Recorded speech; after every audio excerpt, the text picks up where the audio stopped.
Tú no puedes comprar el viento, tú no puedes comprar la luz, tú no puedes comprar el sol, tú no puedes comprar mi calor. ¡Que viva la América! Calle 13, Puerto Rico. Música muito linda. Ó, aqui. Imagina aí viajar com uma bike destas, ó, do início do século. Ah, não. Assim, assim, vermelho e preto. Cores bem significativas. Esta é uma máscara que a minha querida amiga Amanda Dumont, aqui em Campinas, Barão, está fazendo e vendendo.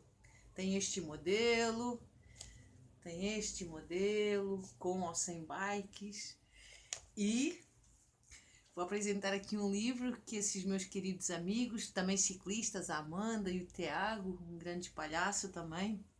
Amanda, uma querida artista, não é? Assim, vamos falar estilista, costureira, criadora, criativa. Vamos lá, falamos isso. Que me emprestaram aqui um livro muito bonito que eu vou devolver, que os livros são para devolver, de um querido Beto Ambrósio, com direito à dedicatória. Eles encontraram aqui o Beto Ambrósio e ele fez uma dedicatória para eles. E daí eles estão me... Para mim é uma grande dedicatória poder ler este livro. Estou no início, mas vou compartilhar aqui um parágrafo. É um menino, um cara, que ele faz durante 2 anos, 2 meses, 8 meses e 13 dias, pedalando por 17 países da América Latina, como se algo maior o guiasse pelos caminhos. Uma experiência de total entrega ao mundo, com a certeza de que tudo daria certo. Foram 25.160 quilômetros de acontecimentos mágicos, encontros surreais e infinitos aprendizados, narrados com entusiasmo, amor e alegria. Os dois em cima da bicicleta, do lado de fora da casa, e ela com o rodinho na mão secava o chão e falava algumas coisas interessantes, comparando a vida que eles levam com a vida que levamos na cidade grande. E ela fala: muita gente na capital nasce, cresce, morre e não coloca o pé no chão. Aí ele fala: ali a vida é simples, não tem asfalto, todo mundo é obrigado a colocar o pé na terra. Uma felicidade de quem tem muito menos coisas para administrar, roupa para comprar, contas para pagar, menos vaidade, enfim, menos muitas coisas, mas muitas outras coisas. O que mais me encanta de tudo isso é que as pessoas ali não se estressam tanto e têm tempo de sobra para conversar pela rua, tirar leite da vaca, plantar, limpar a casa, dormir cedo e acordar cedo. Não quero dizer que não haja felicidade na cidade grande. Digo isso como um mero admirador, um admirador que cresceu cheio de ansiedades, frescuras e birrinhas, cheio de chiliques e estresses por motivos bestas. Por isso, acho tão linda a maneira como essa gente vive. Eles têm tanto a nos ensinar. Daí ele continua mais tarde. Eu me emociono com a pureza dessas pessoas, com o jeito simples de falar, de perguntar, de olhar, de oferecer comida. É muito lindo. Ficamos ali mais um pouco, conversamos e agradecemos muito a toda a família por mais um abrigo cheio de bondade e simplicidade. Mais um para a coleção de ensinamentos. Aqui ele ainda está no Brasil e depois ele vai viajar até o México. Eu ainda estou bem no iniciozinho. Tem várias entrevistas com ele, palestras no YouTube. Beto Ambrósio, ele é aqui de Araraquara, estado de São Paulo, interior do estado. E eu vou contar aqui um segredo, um grande sonho, né? A quem queira na sua idade, ou seja, como meta de vida, ter muitas coisas, sei lá, viajar para resorts, ter uma casa na praia com piscina, ou que for, né? Cada um com os seus sonhos. O meu sonho é fazer uma viagem assim como essas, pela América Latina, de bike. Ele conhece uma senhora que é a Dona Aurora. Tem aqui uma foto dela que, ó, tá aqui. A Dona Aurora, ela começou a viajar pelo litoral do Brasil com 60 anos. Inspirador. Estou seriamente pensando nisso. É claro que assim, quando a gente viaja, ele também sabe, ele tem consciência que ele está falando de um lugar de homem branco hétero. Então a forma como ele é recebido, eu também me pergunto, se fosse um homem negro e gay, ou não gay, mas eu já viajei com homens, com companheiros, não é? Meus parceiros, companheiros. Um era negro, num outro momento antes, um indígena aqui no Brasil e também no sul da Europa, e não é fácil. E aí a gente sente quanto essas pessoas sofrem de preconceito, e quando nós estamos junto delas, eu tenho talvez esse terrível hábito de sofrer com o sofrimento alheio, e a gente também começar a transformar esse sofrimento, e se nós temos ferramentas para isso, em os ensinamentos budistas e outros ensinamentos, onde dar com ternura, doçura, com sabedoria. O caminho não é fácil, não é fácil, porque às vezes a gente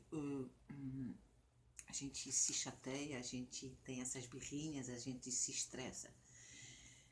Então há muito tempo que eu quero apresentar este livro, que eu vou apresentar de seguida, mas juntamente com este que tem um bom astral e que nos faz acreditar na humanidade, que a gente não fica alienado do que aconteceu e que continua acontecendo, mas nunca deixar de acreditar no nosso valor e na nossa e na humanidade, nas pessoas.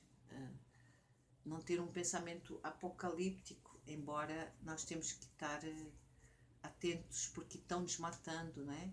Quando a gente escuta líderes indígenas como o Ailton Krenak, e não só, mas o Ailton Krenak, ele é uma referência, não é? Como ambientalista, como pensador, como defensor, não é? Deste território imenso.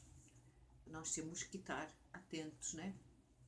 Então eu vou apresentar só um pequeno livro que a minha amiga Andrea, a Andrea Ponce, ela fez o mestrado aqui na Unicamp, no IFISH, onde na época eu também estava fazendo lá, mestrado na Unicamp, né, em antropologia também. E ela fez sobre memórias, ela fez sobre a ditadura militar. E este livro é Memórias da Repressão Militar e da Resistência Política. É da editora do IFISH, não é? Daqui da Unicamp. E eu, na época, fiz o meu mestrado sobre palhaço com idoso. Era outra pegada. E, ao mesmo tempo, resgatar a memória das pessoas para poder transformá-las. E eu devo dizer que é muito... Eu percebi que tem muitas pessoas, eu às vezes me pergunto, e uma vez mais eu vou falar com... É essa a minha intenção, com ternura, e que eu vou me trabalhar para nunca, não é nunca, diga nunca, para que controlar os meus estresses, porque às vezes a gente pensa que, eu pelo menos parto do princípio que os outros sabem, pelo menos a história do seu país, e nem sempre isso acontece, e muitas vezes a pessoa não sabe e acha que ainda tem que dar lições de moral, sei lá,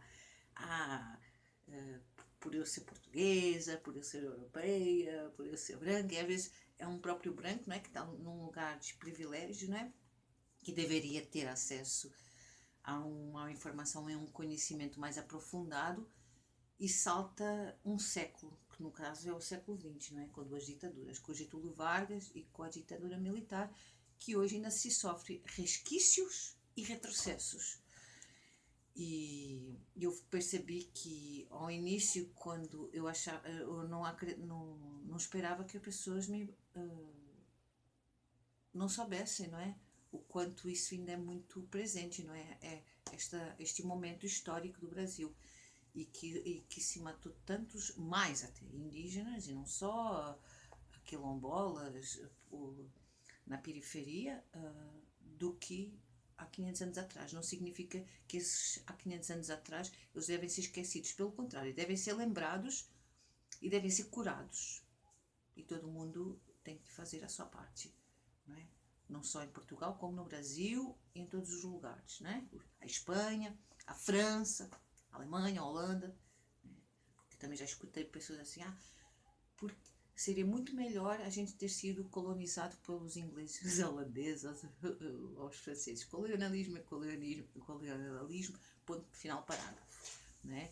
Imperialismo é imperialismo. E essas ditaduras na América Latina, elas, de uma forma direta ou indireta, foram patrocinadas, apoiadas, promovidas pelos Estados Unidos. Aqui a minha companheira já está batendo e eu mando um grande abraço e que a gente comece a conversar. Eu estou aprendendo a escutar mais e observar mais, não trazer logo para um debate, não é? Para pessoas que eu acabei de conhecer ou ainda estou conhecendo aos poucos. A gente começa logo com conversas acirradas sobre conjunturas sociopolíticas, que muitas vezes as informações têm que elas primeiro aflorar para que depois a gente possa debater, porque senão é um debate que é como, imagina, a gente tem um texto para ler, tem pessoas que leram e tem pessoas que não leram, e as pessoas que não leram o texto acham que podem falar sobre o assunto desse texto que não leram e acham que o outro não leu o texto ou que o outro, por vir de determinado lugar, não sabe e ele tem que explicar para a pessoa que leu o texto de que texto é que se trata. Então vira um emaranhado que dá um bom espetáculo, um número, seja de palhaço, de o que for, de comicidade física. O stand-up comedy não é a minha pegada, não é a minha praia, mas é aquilo que o Beto Ambrósio fala, as nossas birrinhas, as nossas ansiedades, os nossos desestresses, achar que sabemos tudo ou que o outro não sabe nada. Então temos mais ternura, mais atenção sobre o eu e o outro, que somos todos um coletivo. Bueno, eu vou também aí. Um grande beijo e abraço e fique em casa.